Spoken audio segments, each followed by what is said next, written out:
নমস্কার বন্ধুরা, জ্যোতিষ ধর্মকথা ইউটিউব চ্যানেলে আপনাদের সকলকে আর একবার স্বাগত জানাই। সকলকে স্বাগত জানিয়ে চলে এলাম মাসিক রাশিফল অনুষ্ঠান মে 2024 কেমন যাবে। আজকে আমরা যে জন্মরাশি নিয়ে আলোচনা করতে চলেছি তা অত্যন্ত গুরুত্বপূর্ণ একটি জন্মরাশি, তা হচ্ছে মকর রাশি। এই মকর রাশির জাতক বা জাতিকা যদি আপনি হয়ে থাকেন তাহলে মে 2024 আপনার জীবনে কি ঘটবে, কি ফল পাবেন, অবশ্যই আজকের ভিডিওটির মাধ্যমে সেটি আপনি জানতে পারবেন। যদি আপনার জন্মরাশি জানা থাকে অবশ্যই সঙ্গে থাকার চেষ্টা আপনারা করবেন। মকর রাশিতে যদি আপনার জন্ম হয় বা মকর রাশির জাতক বা জাতিকা যদি আপনি হয়ে থাকেন তাহলে মে 2024 আপনাদের ক্ষেত্রে মাসটা প্রথমেই বলবো যথেষ্ট ভালো মাস কিন্তু হতে চলেছে। আপনি দেখবেন আপনার এই মাসে সাহস, বীরত্ব এগুলো বেড়ে যাবে। তবে কিন্তু আপনাদের ক্ষেত্রে কোনো মারামারির মতো পরিস্থিতি যদি আসে সেটা এড়িয়ে যাওয়ার চেষ্টা করবেন, না হলে আপনার ক্ষতি হতে পারে। বিশেষ করে পারিবারিক জীবনে শান্তি, সুখ এগুলো আপনি দেখতে পাবেন। আপনাদের ক্ষেত্রে সম্পত্তি কেনাটা অনেকটা সুখের জায়গা নিয়ে আসবে। যারা মকর রাশির মানুষ রয়েছেন আর্থিক অবস্থান স্থিতিশীল থাকছে, স্বাস্থ্য অনেকাংশে ভালো থাকছে। বিশেষ করে ছোটোখাটো ঝামেলা ছাড়া আপনাকে কিন্তু বিরক্ত করার মতো কোনো বড় সমস্যা এই মাসে থাকছে না। কর্মজীবনে মাসটা ভালো যাবে। যারা কর্মরত রয়েছেন কর্মক্ষেত্রে উপযুক্ত জায়গা আপনি পাবেন। কর্মক্ষেত্রে মানসিকভাবে একটা জায়গা আপনি ভালো দেখতে পাবেন। আপনি আশেপাশে একটা সহায়কপূর্ণ পরিবেশ দেখতে পাবেন। যারা ব্যবসা করছেন ভালো ফল পাবেন। সরকারি সেক্টরের সাথে যারা জড়িত রয়েছেন লাভের একটা ভালো সম্ভাবনা দেখবেন। যারা শিক্ষার্থীরা রয়েছেন মাসটা অনুকূল থাকছে। পারিবারিক পরিবেশটা আপনার পড়াশোনায় সাহায্যপূর্ণ হচ্ছে। আপনার প্রেমের সম্পর্কের মধ্যে তীব্রতা থাকছে। একে অপরের মধ্যে ভালোবাসার অনুভূতির বিকাশ ঘটবে। বিবাহিত জীবনে অনেক সুখ থাকবে। জীবনসঙ্গীদের মধ্যে দ্রুত সমন্বয় থাকবে। বিদেশ ভ্রমণ করতে যারা ইচ্ছুক তাদের জন্য বলবো একটু ওয়েট করে যান, একটু অপেক্ষা করার পর আপনি এগোন, সেটা ভালো হবে। তবে ব্যয়কে নিয়ন্ত্রণ করুন, না হলে আর্থিক অবস্থান কিন্তু খারাপ হয়ে যেতে পারে। বিশেষ করে কর্মজীবনটা আপনাদের জন্য এই মাসে যথেষ্ট ফলদায়ক, যথেষ্ট ভালো।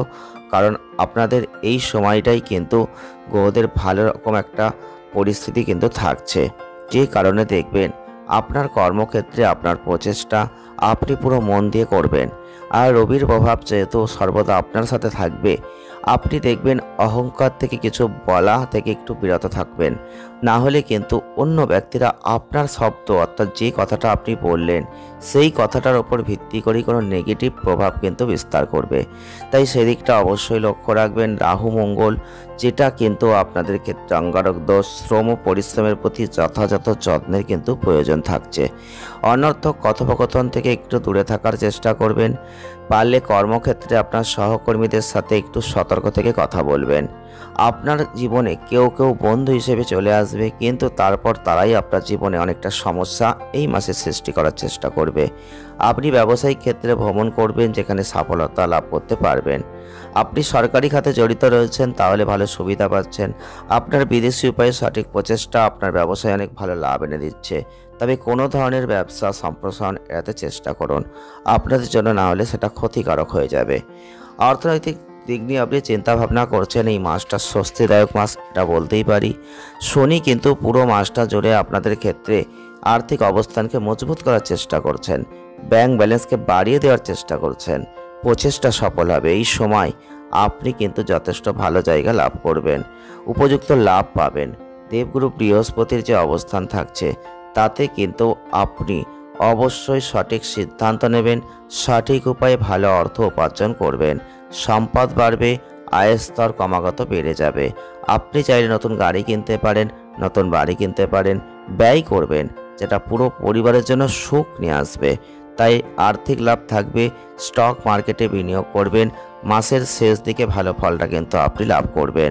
স্বাস্থ্য নিয়ে চিন্তা অবশ্যই থাকবে। কিছু কিছু সমস্যা আসবে, খুব বড় সমস্যা আসবে না। রাহু মঙ্গল বুধের অবস্থান, আপনার গলা পিঠ সংক্রান্ত কোনো সমস্যা, গলায় ব্যথা, ঠান্ডা লাগা এগুলো আসতে পারে।